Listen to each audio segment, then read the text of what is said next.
Russia formally abandons key missile treaty, escalating tensions with the U.S. Russia has declared it will no longer adhere to the defunct Intermediate Range Nuclear Forces Treaty, a landmark 1987 agreement that banned ground-launched missiles with ranges between 500 and 5,500 kilometers. The Russian Foreign Ministry announced the decision on Monday, citing U.S. efforts to deploy such missiles in Europe and Asia as justification. The treaty, which led to the elimination of over 2,600 missiles during the Cold War, collapsed in 2019 when the U.S. withdrew, accusing Russia of long-standing violations, particularly through its deployment of the prohibited 9M729 Tech SSC-8 cruise missile.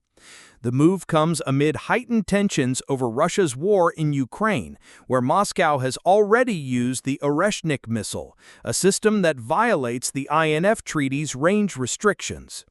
President Vladimir Putin recently confirmed the Oreshnik's deployment to Belarus, putting NATO neighbors at risk, as the missile can carry nuclear warheads and reach targets like Germany's Ramstein Air Base in just 15 minutes.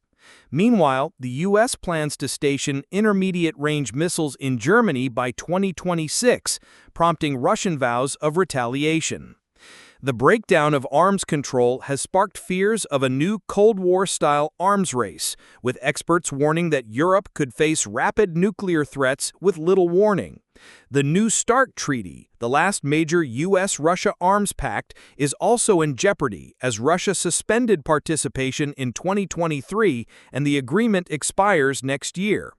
The announcement followed Donald Trump's decision to reposition U.S. nuclear submarines in response to online nuclear threats from Dmitry Medvedev, a hawkish Russian security official. While the Kremlin downplayed the submarine move, Medvedev warned of further steps against NATO. Concurrently, Trump's Middle East envoy prepared for Moscow talks on Ukraine, with threats of tariffs on Russia and its oil buyers if no ceasefire is agreed upon. Analysts view Russia's treaty abandonment as a deterrence tactic amid Western support for Ukraine. Retired U.S. General Phil Breedlove noted that Moscow often escalates rhetoric when pressured, calling it a predictable strategy to intimidate the West. With diplomacy strained and arms control eroding, the risk of further escalation looms large.